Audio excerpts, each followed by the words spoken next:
সফলতার রহস্য কি জানো?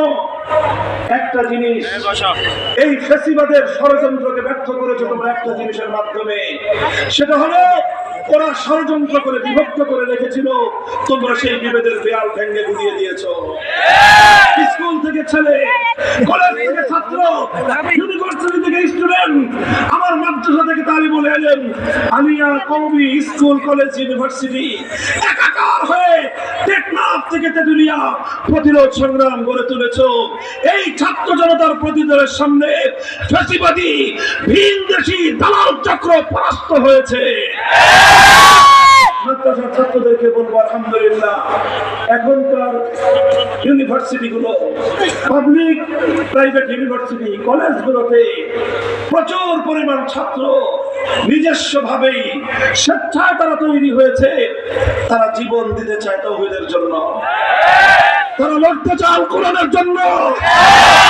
আমাদের কওমি মাদ্রাসাগুলোতে রিজার্ভ ফোর্স আছেই, বিপ্লব আসবে ইনশাআল্লাহ। কথা বলে বিপ্লব আসবে, তবে সেই বিপ্লব শুধু কথায় আসবে না, শুধু কথার ফুলঝুরি দিয়ে বিপ্লব হয় না, ইনকিলাব শুধু বক্তৃতা দিয়ে হয় না।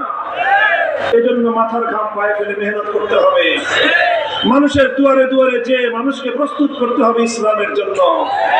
এরপর চোখের অশ্রু ছেড়ে আল্লাহর কাছ থেকে সাহায্য চাইতে হবে, রাতের বেলায় তাহাজ্জুদের নামাজের অভ্যাস করতে হবে, খোদার দরবারে সিজদায় লুটিয়ে পড়ে সাহায্য চাও। এভাবে ঘাম আর অশ্রু দিয়ে বিপ্লবের ভিত করে তোলো। কি বললাম? ঘাম আর অশ্রু দিয়ে বিপ্লবের ভিত করে তোলো। এরপরে যখন বুনিয়াদ তৈরি হবে, চূড়ান্ত লড়াইয়ের যখন পরিবেশ তৈরি হবে, বিপ্লবের জন্য যখন মাটি উর্বর হয়ে পড়বে, তখন শহীদ ঈদগাহে জমায়েত হতে হবে।